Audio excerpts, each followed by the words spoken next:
So let us, with Swami's grace, continue from where we left off in our last session. Just to summarize, we looked at body, how it is, what it is made of, and what it is a product of. The Pancha, the 5 elements, and how each one of them is present in our body, within each one of us, so we can relate to it personally. For example, the moment you say, I'm hungry, that each one is present in us. And then we also looked at the 6 obstacles that make it difficult for us to learn, to be aware of at any given present moment. Then we looked at karma and moksha, right? Today we will continue and share a few pointers on Vidya and Bhakti. Hunger is thirst is Agni, hunger is Agni, that's correct. Now, the 4 Purusharthas that we have, that we all would have heard of, right? The Dharma, Kama, Moksha. Dharma, Artha, Kama, Moksha, right? And so, the way it is given to us, Dharma, Artha, Kama, Moksha, the final Purushartha, the final ultimate one for us to be attained is Moksha, right? Mm-hmm. So we got to keep that in mind. So in this world, we earn Artha, our wealth and all the resources we need to live adequately, in a dharmic way. So Dharma, Artha to be earned in a dharmic way, and Kama Moksha, the desire on Moksham. So that's the 4 Purusharthas. Okay? Yes. Another way to look at that also, Dharma, Artha, Dharma, Kama. Right? Then the result will be Moksha. There are 4 types of Vidyas, grouping, okay, knowledge. The first one is called Anvikshaki, Trayi, Vartha, and Dandaniti. Anvikshaki, Trayi, Vartha, and Dandaniti. Now, Anvikshaki, what is it? What does it mean? That is the knowledge, that is the Vidya through which you discriminate between the real, the permanent, and the unreal and temporary, the Atma and the Anatma. So that Vidya is called Anvikshaki. Trayi is the knowledge, the Vidya by which we attain Swargam, heaven. But from there we have to come back. That's not the permanent abode. The permanent abode is called Paramapadam. Right? Paramapadam, we all would have heard of that. Right? Paramapadam is where there is no name, there is no form, there is no Rupam, and there is no Nama. Only Satchit Ananda. Right? So, Swargam is short of that. So we come back, take birth again. But the knowledge pertaining to attaining Swargam and heaven, that is called Trayi. Now, this is the various rituals and various karmas are prescribed. And you do that, you go and then you come back again.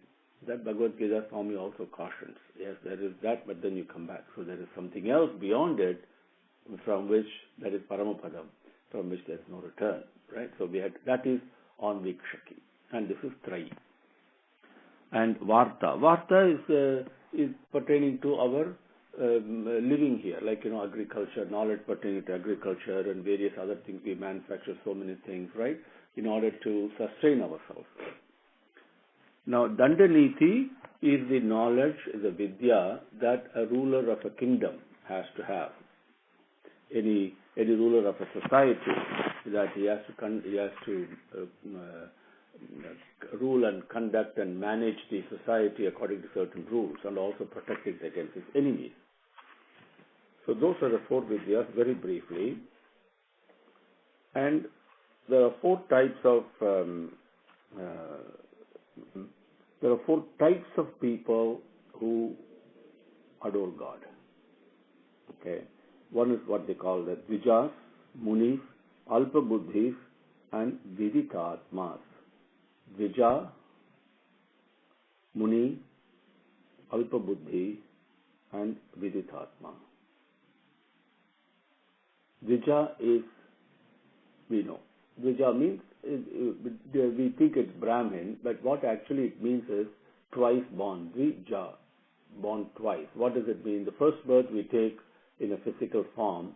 And the second one is the birth, and when we say, make a resolution, I'm going to keep the company of Bhagavan.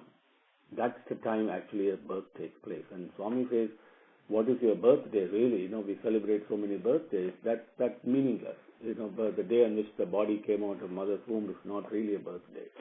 Birthday is the day when the spring of love, which is always there in your heart, and you turn your mind to it. The birthday is the day when you keep Bhagavan in the seat of your heart. Right? So that's the birthday is the day when you say, resolve yourself that, I'm going to reduce my selfishness. I'm going to reduce my desires. I'm going to keep the company of Bhagavan. Those are the birthdays. So Dvija, Muni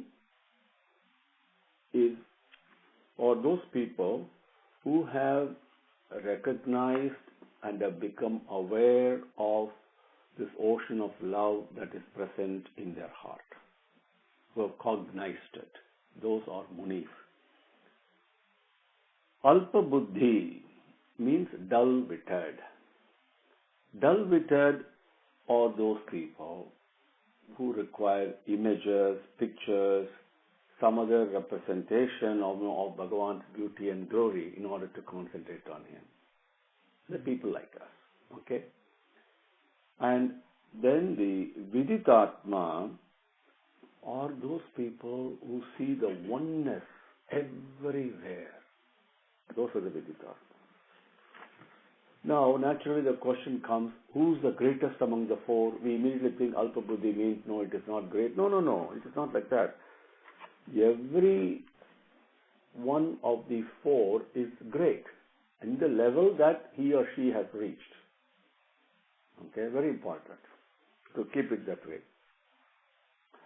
Now, let us cover the Arishta Vargas that we have talked about earlier a little bit to understand what this Kamam, Krodham and all is, okay? Kamam, Krodham, Lobham, Moham, Madam, Matsaryam. Kamam means what?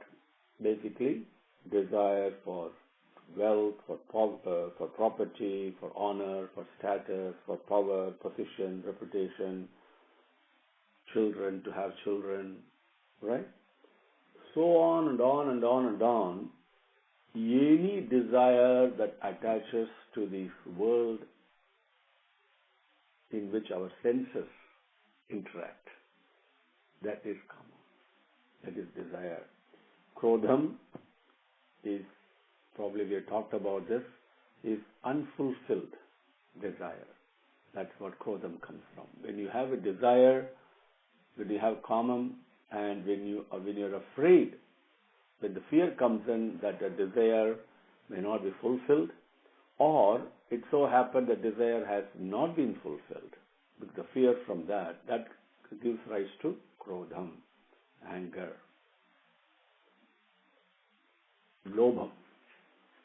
Lobham is, please listen very carefully because it's very important. It's a very important enemy that we have. Arishta Vargas, one of those enemies is Lobham.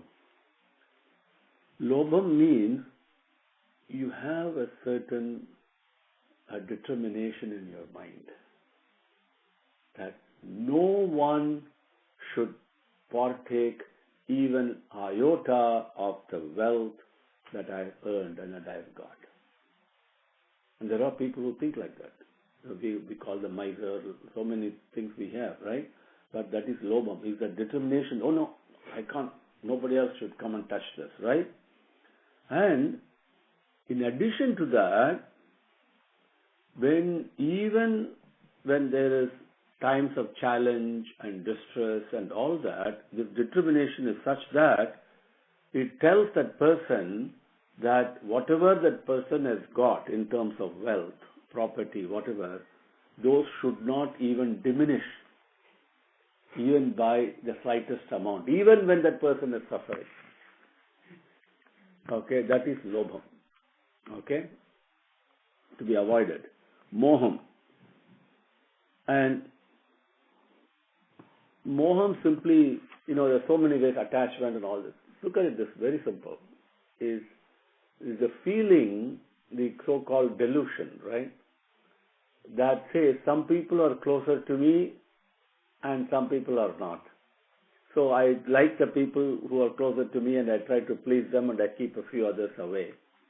So that feeling that we have, that is nothing but moham.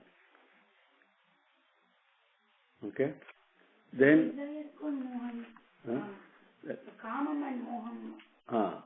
Kamam is desire and moham is attachment. The desire comes from attachment. Right? So, and when you attach yourself and to somebody that you like, that person whose conduct you like or pleases you, then you attach and you like it. That is called ragam and dvesham, right? That comes from the attachment. But the same thing, when you don't like a person, that's also an attachment, but it's a repulsive attachment, right? Because it's born out of desire, right? You want a person certain way, you want certain things certain way, right? So it's a kind of both. Everything begins only with desire. Okay, as we saw in the Bhagavad Gita 262 and 263, right? That I hope you've read it. And everything starts with that sense of touching something longer than it should touch. The moment it touches it longer, the mind starts playing. Then the attachment or the repulsion takes place. That is a moham. Okay. And another way to look at it, the way the Swami describes. See, when we think of somebody, delusion, some few people are closer to us, we try to please them, and few others, we want to keep them far away. What is happening here? I am deluded into thinking I am this body, I am this mind. That delusion is moham. Okay? Understand? Then madam is the, when you're well read, you've read all the Vedas and the Bhagavad Gita and Prapanjam and all that, come there and give lecture. There is a certain pride, a certain swagger, yeah, I know it, right? That feeling is there because of scholarship, or because you may be very strong physically, or you may be a multi-millionaire. So many things, right? Along with that comes this feeling of pride. Okay? And I have this more than what others have. Who's got, if you find the richest person on the earth, you can always find somebody richer than him, right? And same with poor also. But you feel, I have more of this than others, right? And there is a feeling, everything is mental only, in your mind only, right? So that feeling, the swagger, right? Even though you may try to hide it and all that, but point is we have. That is madam. Okay? And what happens, people who are got madam, they do not respect others. They do not respect elders, right? They do not revere. They don't have reverence, real reverence. Yes, I made it. I've got all this. The reverence is gone. It's exactly opposite of Vinayam, right? So, and people who have madam also do not care for others' feelings too, right? So it takes you far away from Bhagavan's lotus feet, and you look at only for your own comfort and selfishness, right? It is an extreme form of egoism. If you can look at it that way, that is madam. So kamam, krodham, moham, madam, right? And lobham, right? Then matsaryam. Matsaryam is the when somebody is happy, you can't tolerate it. It makes you miserable. That is Matsarya. And there are other things called Dambam and Darpam also, which I want to share with you, and another one called Irshya. Okay, it's important to understand. So these 6 plus Dambam and Darpam are modifications of something, right? Modifications of the 6, right? So, we'll tell you what. So when we look at it, and individually if I apply to myself, then it becomes clear. Yes, I can understand. Yes, I have it. Yes, I know what Bhagavan means here, right? And you have to evaluate it for yourself, right? So, Dambam. So,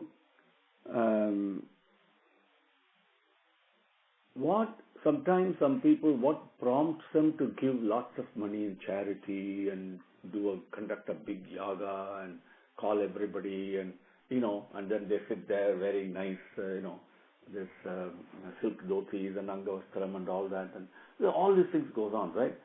So the feeling in their mind that prompts them to do various yajnas or build temples or yagam or whatever, and also give lots of money in charity and put their name. Even when you go to India, you can see even on tube lights people's names are written, right? Yeah. So, but do it on a big scale, right? The whole society. Look at that, sir, what he has done.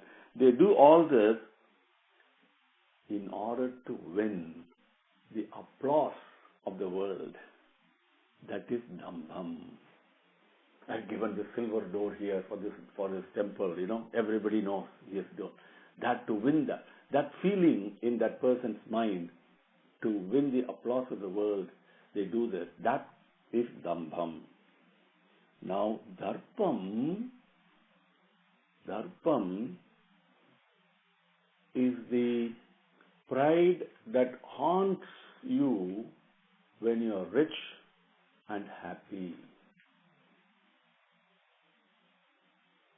You understand? Dambam, Darpam, you understand? And Darpam. Darpam. See, when you're rich, when you're wealthy, and when you're, or when you're very happy, things have gone your way, the feeling of pride that you have, what is the feeling that haunts you at that time?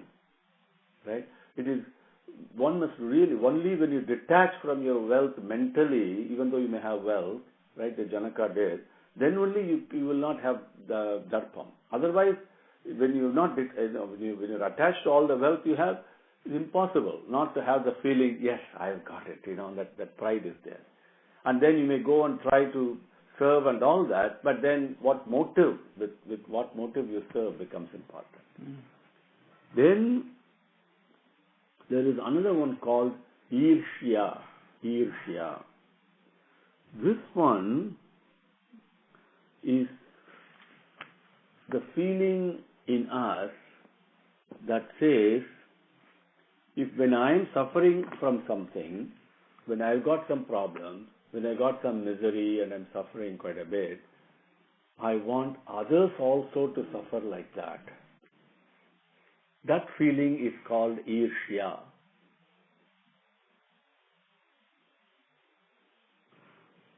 Then the question comes, how is it different from Asuvai? Asuvai means jealousy, envy, right? That we talked about. See, Matsarya, when somebody is happy, you can't tolerate it. Okay? Now, let's talk about Asuya, right? Asuya, we know, jealousy, envy. That is, Asuya is always thinking of doing evil and bad things to others. Classic is Duryodhana. Right? Asuya. He can't tolerate. He has to keep on doing bad things to others. That is Asuya. Now, this Asuya is such that it even compels you to put up with whatever difficulty that you may have to undertake so that you can cause harm to others. You can hurt others. That is Asuya. So, now you have an idea of these inner enemies. that we have. So we have to conquer these, right? When we talk of yogam, talk of embracing Bhagavan's lotus feet, I have to look at myself. It's like before you start cooking a vessel or a pot, right? You clean it, right? And even if there is slightest speck of dirt in it, you scrub it and clean it, right? Now we have to clean ourselves of these internal enemies. Fortunately, even though there is a total of 10 that I just listed, right? Just reviving it, kamam, krodham, moham, lobham, madam, matsaryam, dambham, darpam, irshya, asuya. Right? Now, fortunately, they are all related to, spring from the very first two, kamam and krodham. Okay? No, krodham is the one that gives rise to asuya, we know that, right? From what Duryodhana, what he did, right?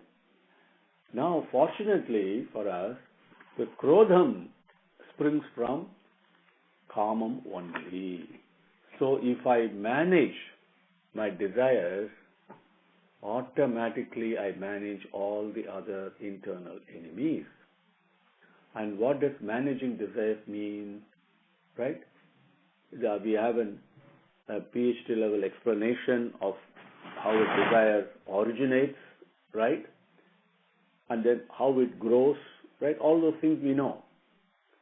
But the way to manage that is not to go and say, no desires, I cannot have any desires. It doesn't work, right? Because the whole universe is created on the basis of Bhagavan's desire. So I cannot fight it. It's an impossibility. But I can reduce my desires. That is doable. So put a ceiling on your desires. This is the tattvam behind when we go to Kashi and do the things there. We give up something, right? The idea is to propel us mentally to start reducing our desires, right? Is that clear? Okay. Now, you all know about the Pancha kosas that we talked about body. Let me very briefly touch on that because in yogam it becomes important. So there is this body when we looked at it in different ways, right? And also an important way that we did not look at, body is actually a temple in which Bhagavan is residing, right? Okay? Please also remember that. Now the body made out of this Pancha Bhutangal, it is survived, it sustains itself only by food. Okay? Food is called annam, right? In Sanskritam. So it's called annamaya kosam. Okay? Kosam, you can look at it like a bag, like a sack, right? I mean, that's all it is. So that's the very first one we can relate to. Then we also know, you take a deep breath and let it out. Immediately you are in touch with the pranan, right? Mm-hmm. The vayu part of. So that's the pranamaya kosam. The pancha vayukal, we saw that, right? Then we also know we have a thing called mind, manam, right? Manas, that is manomaya kosam. Then we know beyond that mind is something called buddhi. It is not the intellectual quotient, but the intellect, the wisdom that says, that tells us, discriminates all the time. That thing is called Vidhya.Jnana kosam. Now, beyond that, or within that, whichever way you want to call it, it's all expansive, is the Anandamaya kosam. Anandamaya kosam is the sphere, the bag that we live in of happiness. Okay, we all seek happiness because we live in that, right? And then we do feel happy, right? When things, whatever, it's not, life is not like it's full of misery. It's always a cycle, as you know. There's pleasure, there's pain, there's pleasure and pain, and it goes on, right? Everything is temporary, right? But that Anandamaya kosam is there. And then beyond that, of course, is Paramatma. So for us, we can look at these 5 kosas, Pancha kosas. Okay? Is that clear? Sure. Now let's cover yoga and moksha. We talked about karma and moksha briefly. Very briefly, we'll talk about yoga and moksha. One quick question. Yeah. The Anandamaya portion is the Paramatma. No, beyond that. Oh. Yeah, beyond that is Paramatma. So what is that? Yeah, that it cannot be described. Oh. That is Paramapada. Okay. See, look at it this way. When you're Anandam itself, you don't feel Anandam. Isn't it? Right?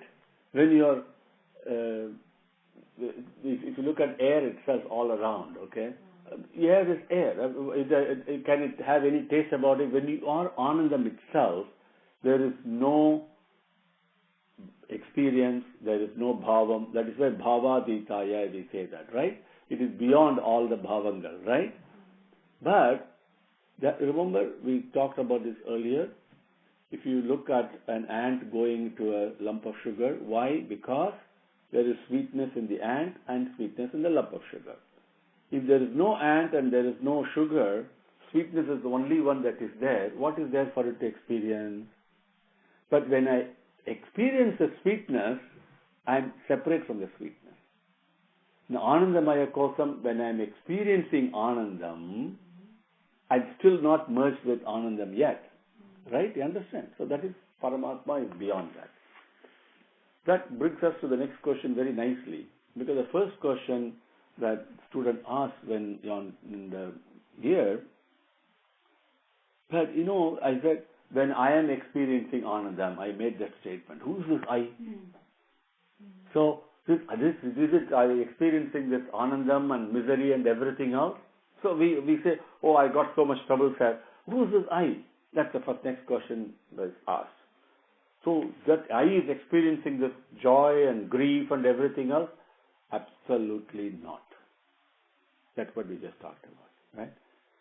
If there is only the ocean of love is there, only the ocean of bliss is there, who is experiencing bliss and who is not? Just bliss, that's all. There is no experience, there is nothing. That is that I. On a personal basis, we are all conscious of the fact we are here, we are doing this, and so and all this. But does that consciousness ever change? Does the consciousness experience your happiness and your misery and all that? It is just there. And we use the term it's a witness. But is it really a witness? Is it really seeing? It is just there. That's all. Okay? It is like the hologram that you project. The projection is that all the things, all our life is nothing but a hologram. It's going on. But the reality is not touched by this. Right? So I is not touched. Is that okay? On a personal level, you can experience it also.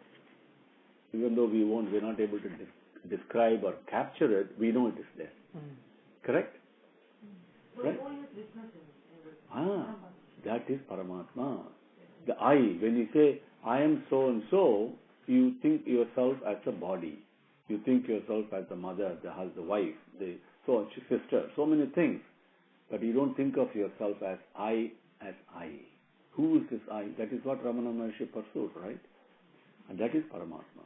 So the feeling of I also goes when we are there is no feeling. deep sleep. There is no deep sleep. It doesn't go because you still know you were in the deep sleep. After we wake. That is why from the Karana avasthai to Mahakarana avasthai. That is beyond that. This cannot be described.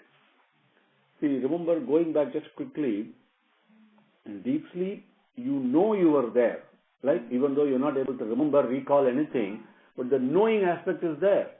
So there is a knower, the jnata. Jnata is an aspect of akasha, right?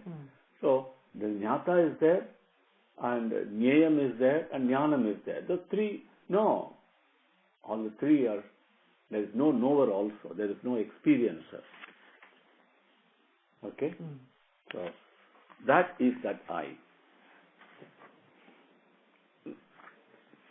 Now, we take all these various bodies, right? Deha, Dharma and all we spoke about because of our unfulfilled residual desires in the mind. That is the Linga Deham, it is called, right? And at the end of this body, at this birth, I still have so many desires that have not been fulfilled. So, Bhagavan, our own nature is Varadaya Namaha, we say. That means one who fulfills all the desires. It's not a joke. Anything and everything I desire will be fulfilled. It's just a question of time. So to fulfill them, I take another embodiment. Okay? So that keeps on going from one body to... So the only way to get rid of it is to reduce my desires. Okay? Now, what is the question comes? Moksham is a moha-chayam. So how can I achieve moksham?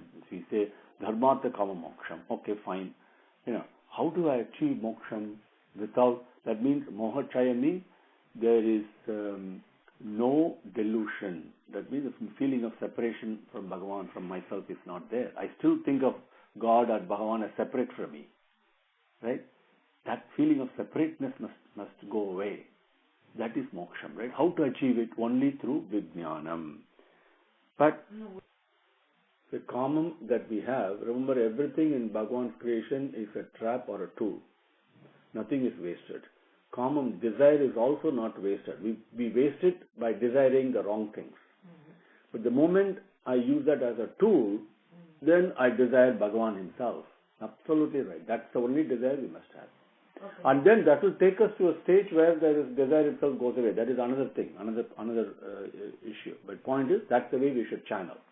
So when you pray Samasta Loka Sukhino Bhavantu, it's more like a prayer. Prayer. So it's not a... It's a prayer. It's a prayer.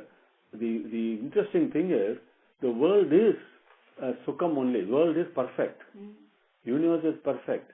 My vision is wrong. It's like a jaundiced thing. I'm wearing, colored glasses. I'm not able to see it. I'm wearing the glasses of selfishness. So I'm not able to see how perfect the world is. So when I pray Samasta Lokaha Sukhino Bhavantu, it is not like I'm asking Bhagavan to grant Sukham to everything. No. To grant me the vision of perfection, of vision of love. So I see how perfect this creation is. Do you understand? So, coming back, so the desire for God is the way we should channel the tool called desire that has been given to us. It's a tool. Everything Bhagavan has given is a tool for us. The way I speak, the way I do things with my hand, I also do with my mind. Mind is a fantastic, the most precious gift we have. But we have turned that into an enemy. That's why we suffer. It's actually a beautiful friend. Right? And if I use that, and one of the parts of mind is the desire, right? We talked about. So I use that as a tool. Instead of getting trapped by it, I use it. Instead of allowing it to use me. So when I use it, the first thing I do is, good. I turn you towards the lotus feet. The common, the desire for lotus feet is the correct desire. Then when I desire the lotus feet, ultimately what happens? The desire itself vanishes and only lotus feet remains. Understand? That is what Parikshit did? Yeah? And so what does it mean on a practical basis? That means I turn my mind towards God. That's all. I want to turn. Right now I'm not doing it because I don't have the desire. Right? My desire is all being used elsewhere. But the moment I desire to go to lotus feet, then I turn my mind to the lotus feet. Right? So that is the tool, that is the role of the desire there. Man mana bhava. Right? So if I do that, that's the very first step. Or I say, I desire the satsang, company of the good. Do I desire that? I desire many things, but do I desire company of the good? That's the way I have to use that tool called desire. That's a good point. You see, this is why Ramanuja brought up Visishtadvaitam, right? Because there is a goal and there is a place where we are, right? And the place I am at right now, I am relating only to my body, right? And even though all these things, I'm trying to understand that I want to do them, but I have not done them and attained it yet, right? So from where I am right now, yes, these kind of things happen. So how to conduct myself? What should I do in this case? How should I? First of all, I have to become a loving person in order to, so that others also become. That's the only way I can influence others. I cannot teach and preach.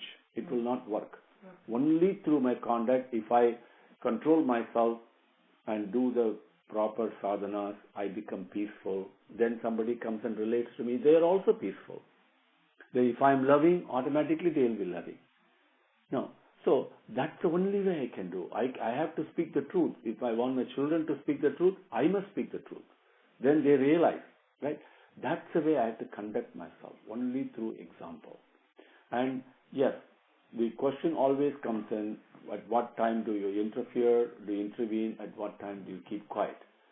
Most of the times, as Paramacharya says, the best thing is to keep quiet. Most of the time. But as a wife, as a husband, as a mother, we have certain rules, certain duties that we must follow. We cannot keep quiet. That means it be taken as a sign of sanction, right? We cannot do that. So those things we have to bring them through discipline and love.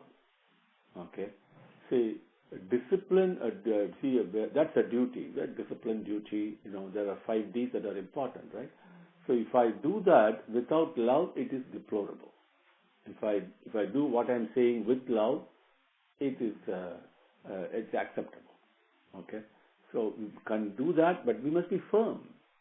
We cannot, people think just because you're loving that you're soft. No. Okay? You can also be firm. Yes, you are kind, but kindness is not weakness. Right? There's a big difference there. So we must do certain things. The result of what we do is not up to us. Always, even the slightest thing to the largest thing, it is not up to us. See, anityam, asukam, imam, lokam. Each word is a mantra. Okay? We glance through it. So we revisit. Every time it becomes clearer and clearer. What does that mean? Anityam. You cannot escape it. It is temporary. Whatever is happening, that's going to go away. Something is going to come in its place. Okay? Now you cannot, that's the way it is. Asukam is even more powerful teaching from Bhagavan. It says, even when you do something good, it is asukam only. Please understand. Okay? That's the nature of this world. That is inescapable. Okay? It doesn't matter. Even if you do something good to others, that results only in asukam. Okay? And why asukam? Yeah, you may get a happiness, you may get a satisfaction. That is temporary, followed by so many other things are there. The pride may come, ego may come. There's so many things are there. I helped that person, he didn't help me back. Doesn't have gratitude. He suffer. Where is the sukam? Mind is full of agitation only, right? It's impossible. I keep the company of the world. The result is mental agitation only. I keep the company of Bhagavan. The result is agitation. Decrease immediately and ultimately no agitation. And the practice yat karoshi tat karoshi matat. As whenever we do that, after that sense of idalam, I feel that it reduces. That is an activity we must do in order to train our mind to go to Bhagavan. Why do we recite 108 names, Ashtotram and all this? At somewhere, even though the mind wanders all over the place, at some point, somewhere, it may catch on to one name. And that moment, we have that peace. Right? Even though it goes all over the place. Same way, when you keep on doing, with this Arpanam to Swami, at some point in time, yes, we may connect actually. And then hopefully more and more of that. It is like a mental exercise.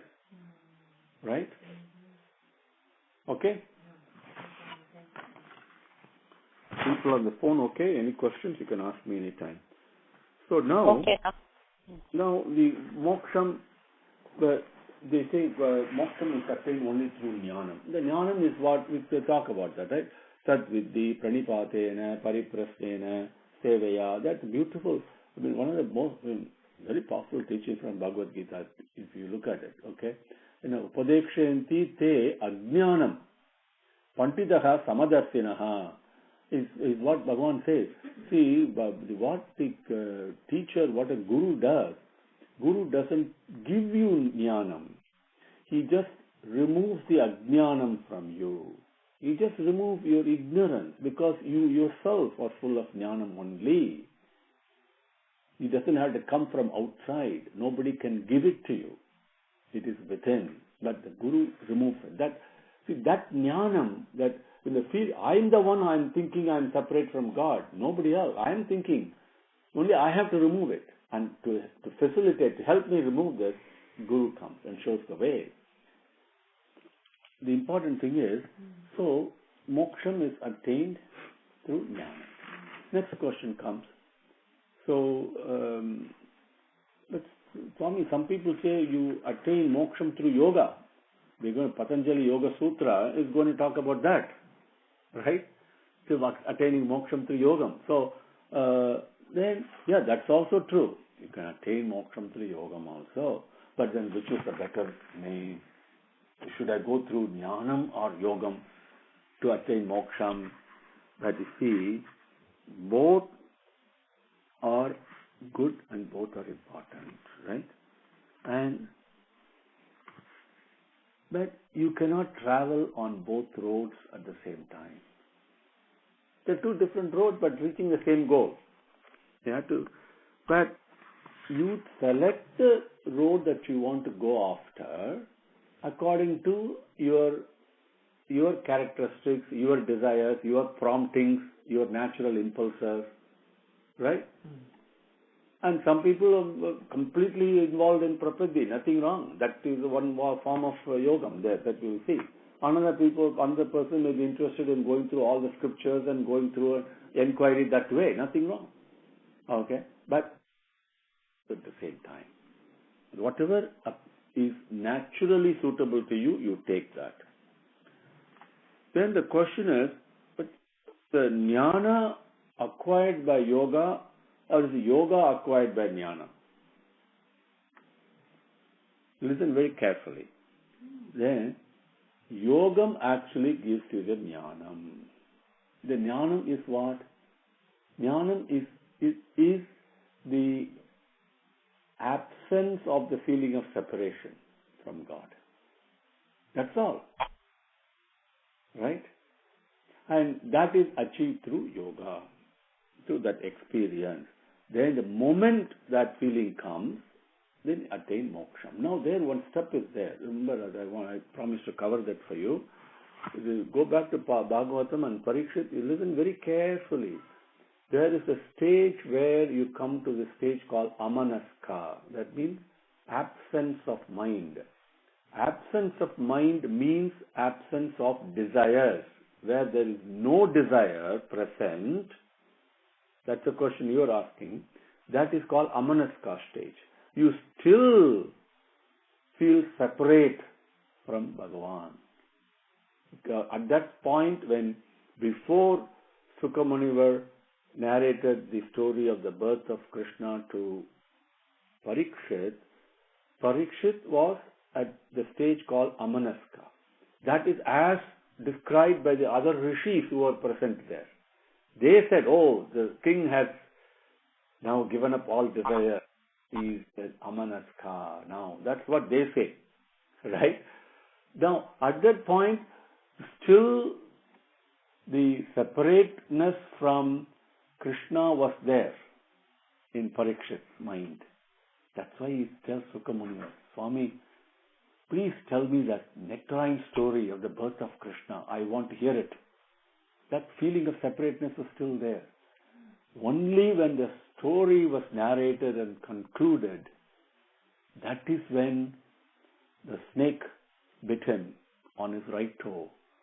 And Parikshit cries out in tremendous love, Krishna, Krishna, Krishna. He merges with him. The feeling of separateness goes. He involved in it. And he merged in Krishna and crying out in love, Krishna, Krishna, Krishna. That's when the snake bit him. Right? The snake bite is the end of the body. But he merges with him. The point that I want to convey, please listen carefully, is that Jnanam and Moksha. Jnanam, through Jnanam you attain Moksha, where the final stage. Before the final stage, there is a stage called Amanaska. Right? The Amanaska is a stage of zero desire.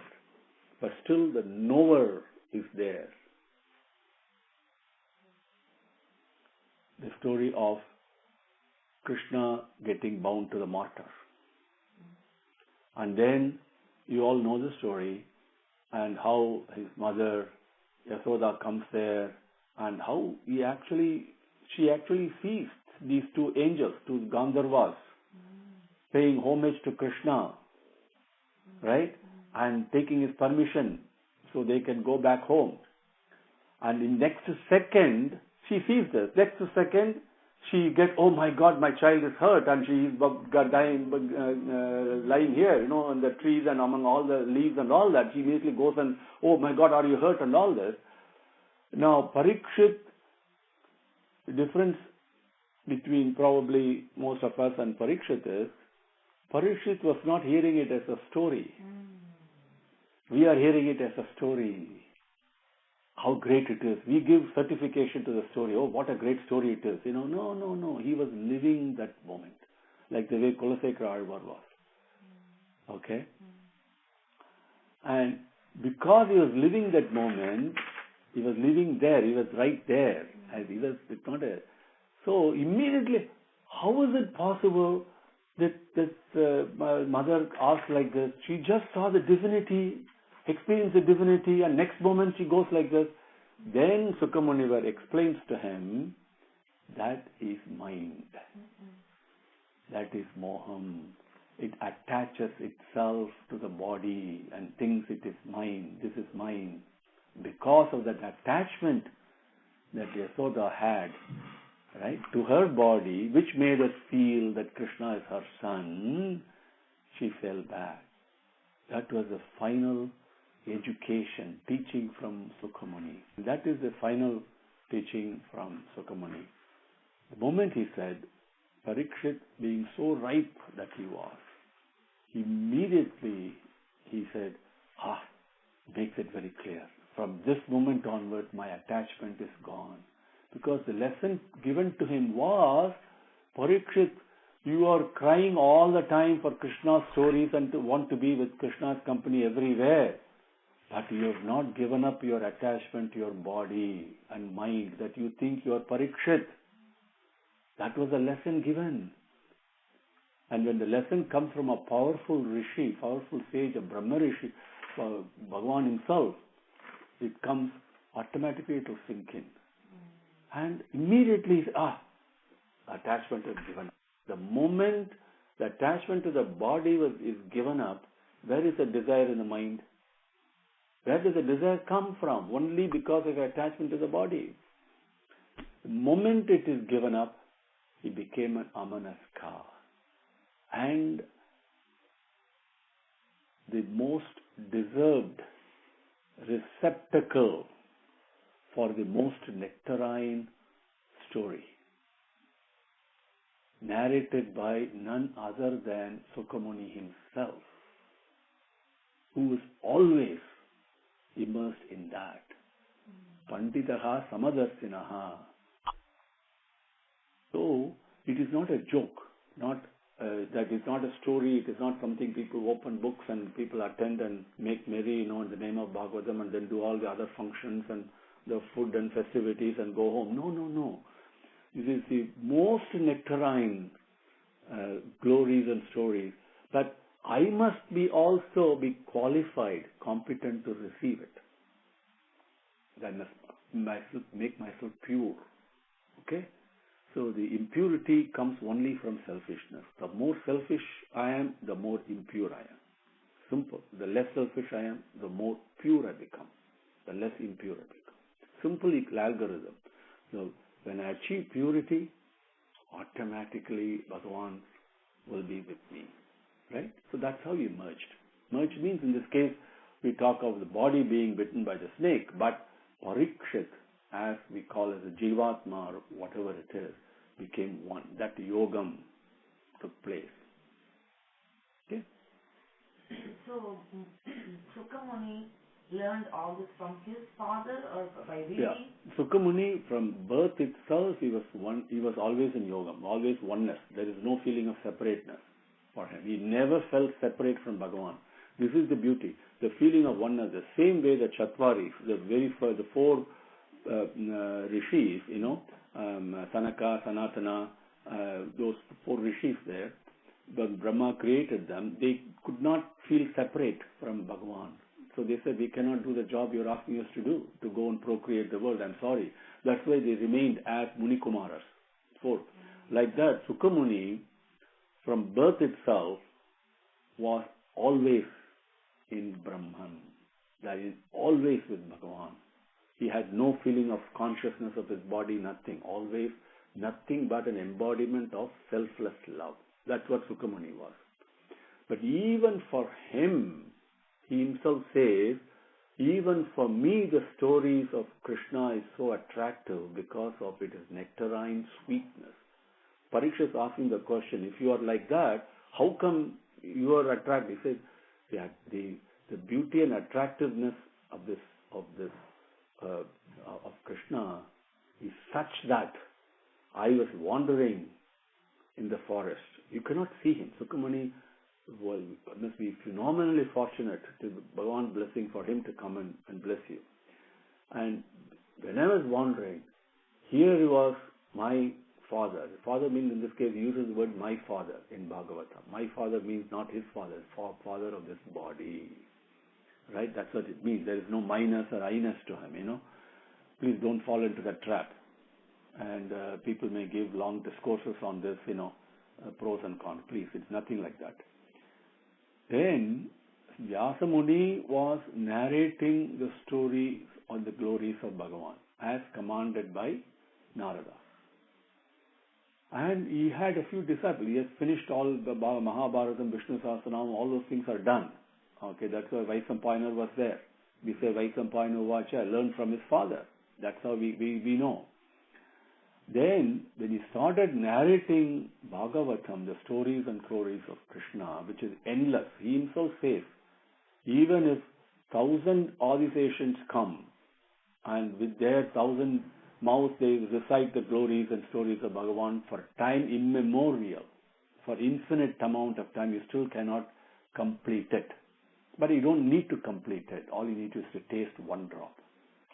You don't need to drink the whole ocean to know it is salty. Right? So if somewhere along the line some story of Krishna catches your fancy and then you get immersed in it, go deeper, that's enough. That's enough. And when he was narrating that, Sukamuni was so attracted. He came and sat in the last bench, so to speak. Listened to it. And through him, to Parikshit and then all of us, come now to know what happened. Okay? So, Sukamuni? Sukamuni was born he was born, how was he born? From a mother? No, okay. Now, those days, births can take place in several ways. We all think it has to do with a union between a man and a woman, right? In terms of, but when you go back, how was Vyasa born? How was Parasara born? How was Dhritarashtra born, or Pandu born, or Vidura born? And if you look at that, they are called Manasika Putras. Okay? So, when Bhagavan creates, the creating aspect of Bhagavan we call as Brahma. Okay? Not Brahman. The creating aspect of Brahman is Brahma. Okay? And why it is called Brahma? Because this Brahman means most expansive. Most expansive. Love only expands. It can apply only to love. Only to prema is the only one that will match. It is so expansive. The creative aspect is also expansive. It is never limiting. Can you try and limit your creation? Impossible. You only expand and expand and expand. Anything that comes, you only expand. Try to take it back the other way, very difficult. Try to forget something, very difficult. Because creation always goes on. That is why it's called Brahma. Expanding, most expansive. Okay? The aspect of that is love. Love can only expand. Right? And that creates, it's called Manasika Putra. From desire, the common and all that we talk.